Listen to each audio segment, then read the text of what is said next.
Have you ever been married before or no? Mm-mm. Did you ever get close to getting married? Mm-hmm. So this is getting a little personal. One of the best takedowns from Anne Coulter. Not only does she destroy Patrick Bet-David. That's not an argument. I keep making arguments, and you keep saying you sound bitter. You got to come up with something other than you sound bitter. Well, you do, though. Everybody's favorite on PBD is actually Adam, destroyed by Anne Coulter.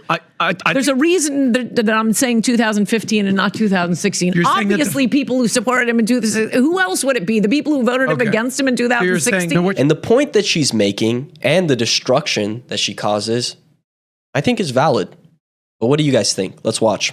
But I'm gonna ask a different, and I'm gonna ask it from. And by the way, again, I think this is sexist. Oh, the Christie point when I was for Christie, they'd all say, "Oh, chubby chaser." I didn't even know what that meant. It's like girls who like fat guys to have sex with. No, this isn't a sexual thing. I want a wall. My social life is fine. No, that's not what I'm asking. But the part I'm asking is, when you're saying this is getting kind of personal, it's a question. You don't have to answer it. You can simply say, "I don't want to talk about it." I'm totally okay with that.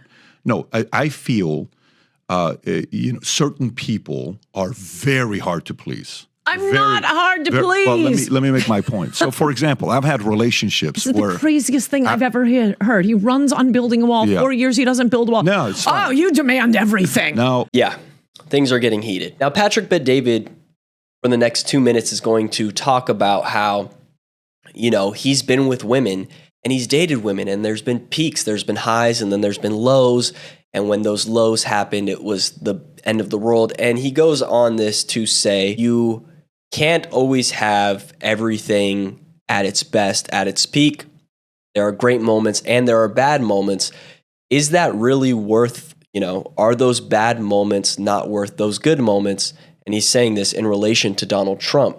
Now, the reason why I'm going to fast forward it is because it's like 2 minutes of talking about this. Your method of going out there and going after the enemy, you're fearless. You scare the crap out of the enemy. You're not a person that people sit there and like, you make people on the other side shake. Yep. Okay, so you played a role, she played a role, other people played a role, okay? But then we come to now, you're clinging on one thing, okay? It's more than one thing. Then unpack it if you're saying it's more than one thing. If you're saying it's more than just a border, what else? Okay, a couple things.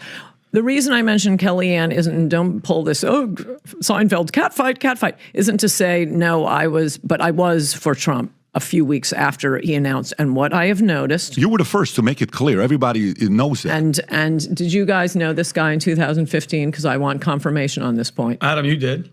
Okay, you're going to answer this. No, Tom did, yeah. A lot of us who supported, every single person I know who supported Trump in 2015, and everyone hated us for it. But a lot of my friends did. I mean, after LA, you see what the problem is before a lot of the rest of the country. I don't know one person who supported Donald Trump in 2015 who supports him now, who isn't betrayed. The people who support him now are the Johnny-come-latelys who absolutely opposed him. They were for Cruz, they were for Rubio, they didn't care about anything that Trump was running on. And then, oh, screw it, he's the nominee. Let's see if we can get tax cuts out of him. They think it's magic that he won because they never understood why he won, because they never understand, and it's not just one issue. It's whether our country continues to exist. Donald Trump right now, his campaign is, inflation has gotten so out of control, this would have never happened if I was in office. Wars are so crazy, this would have never happened if I was in office. Gas, have you seen gas lately? Gas is so expensive, this would have never happened if I was in office. All of a sudden, we're starting to see a lot of this rhetoric is all about the economy. It's not what made Donald Trump win. I think we saw a shift in 2016 and in politics since then, which was, no, we're conservatives. We have aspirations for our country. We have goals and ideas for our country that are outside of the economy. And yeah, it helps the economy. We always help the economy. But these are much, much more than lowering down the cost of eggs. They're bigger than that. And as for your ex-girlfriend, you needed therapy and tequila, and low was low, and it would go on and on and on. Now I understand why you're sarcasm. now I know understand why you're willing to put up with Donald Trump, because I hit that and I'm out the door. Yeah, that sounds good when you're saying that. It's a good one-liner on what you're saying, but you still sound bitter and frustrated. Look what happened with a guy named Trevor Bauer. That is just an insult. It is. You're not getting me. This is like being called a racist all day. No, it's not. I'm not. That's not an argument. I keep making arguments, and you keep saying you sound bitter. You got to come up with something other than you sound bitter. Well, you do, though. You do. So, do you know what happened with Trevor Bauer? Do you know this guy named Trevor Bauer? Okay. So, Tom, did you see what happened with Trevor Bauer yesterday with the story? Wait a second. I didn't get an answer. Did he support Trump in 2015? Well, 2015, not 2016. Whether it's him, I will say this. You said something actually very shocking that we should address. You're saying you don't know one person who supported Trump in 2015, 2016 that is still with him today. I'm in my circle, yeah. That's a whole different circle. Yeah. How big is your circle? What difference does it make? What are you going to say? Anne has a big circle. It's not a small circle. She's got contacts from everywhere. Nobody's denying that. We know who Anne Coulter is.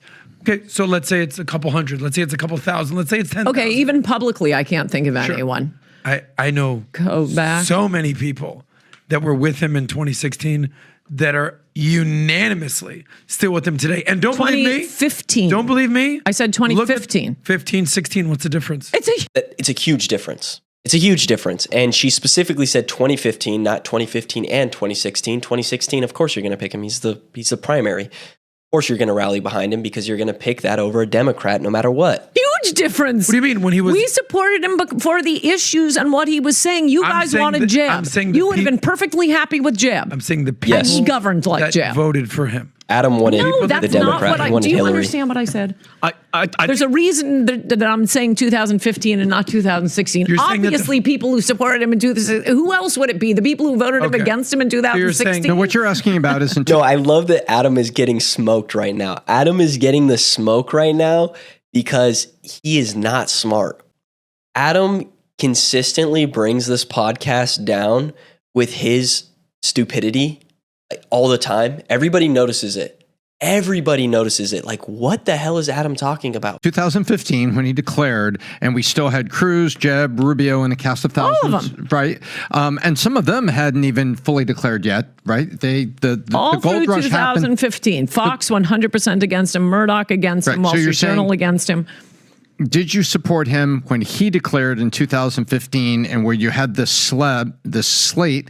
And to your point about name recognition, everybody thought that Jeb was going to roll. And at Thanksgiving... On our $40 million, they won. Yep. At Thanksgiving 2015, all the money in the PACs was behind Jeb. Pledge, not donated, but pledge. He had it all. So you're saying, were you behind Trump 2015? I'll say I wasn't.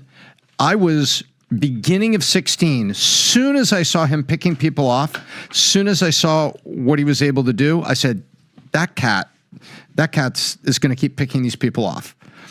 And so, could I say? So I was early 16, but I see what you mean. It's like when he declared, were you with him and saying, "This is my guy"? Or not just June 15th. I'm giving you 6 months to come around. He kept talking about immigration, and I would add that you think he's a good debater because, and I looked this up and wrote about this recently on Substack too. It's easy to forget because he did kind of change the whole campaign, sort of changed the landscape. Republicans are afraid to say some of the stuff they used to say. Everyone on that debate stage with him was open borders, and they were all attacking him when he came out for the Muslim ban. Paul Ryan, the rest of them, that's not who we are. So he was being attacked specifically the same way DeSantis does the right thing on COVID, and he's being attacked, and he stands strong. Trump was standing strong. All the rest of them were attacking him. That's the 215 landscape for you. Those of you who didn't support him in 2015 don't give a crap about immigration. You want a tax cut. So congratulations, you got your tax cuts. But those of us who supported him for the issues he ran on that set him apart from every other candidate say he failed. You're talking about the early adopters. Well, because 6 months you have. Great job, Adam.